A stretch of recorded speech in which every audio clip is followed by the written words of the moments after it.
So this wasn't specific to Illinois by any stretch of the imagination. And it actually, in spite of the fact that we can't do any detainers in Illinois, we were just more copied on the message indicating that they'd put in 700,000 ICE administrative arrest warrants.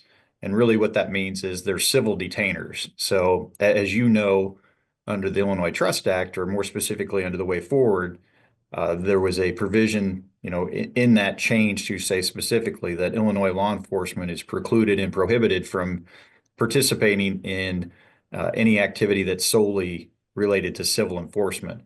Now, we can obviously continue to participate in things that are criminal in nature, as we do every day, but anything in terms of being able to hold somebody up to an additional 48 hours, which is what these detainers indicate, we can't do that anymore, nor can we contact ICE if in fact we have somebody and we see that. So for us, it was more informational, but it really doesn't change anything that we're doing based on, the prohibition under the Trust Act.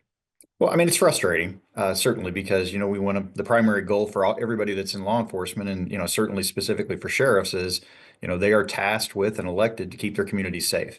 And when you see something like that happen, we really haven't had communication from ICE if they're out doing that. And what we get a lot of times is, hey, they call the sheriff's office or they call dispatch and say, what's going on here? And we really don't have any knowledge of what is occurring at that point in time. So it's frustrating because if something, more happens or could go wrong, unfortunately things do go wrong, right?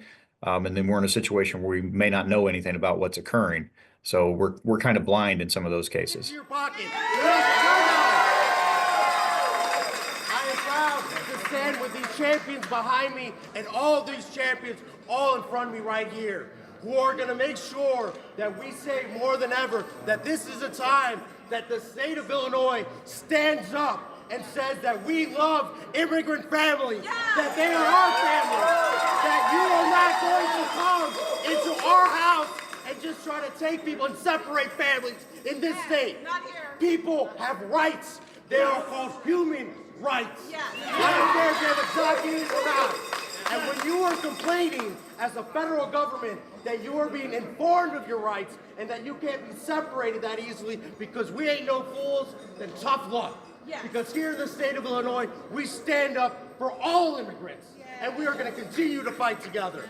Let's get to work. Well, I mean, I think that, what we've seen in some cases, and I, we obviously historically we opposed, the changes as they were made to the Trust Act, the past several changes that occurred, and have been, preached at that point in time, this could cause us issues and would cause us problems when we don't know what's going on. And from a safety perspective, it does create issues because previously, we might very well have had people that were in our custody.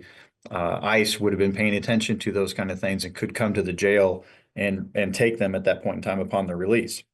Now, mind you, those are already people that are in our custody at that point in time. Now what we have is we don't have that ability. So ICE may or may not know that they're coming into our facility. Well, they wouldn't know unless I don't know how they would figure it out, but they have the ability now where they can't do that with the jail and they're having to go to people's houses.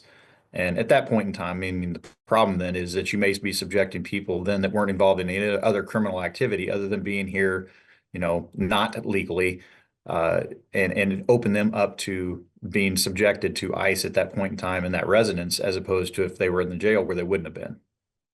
So certainly, extensive more safety concerns.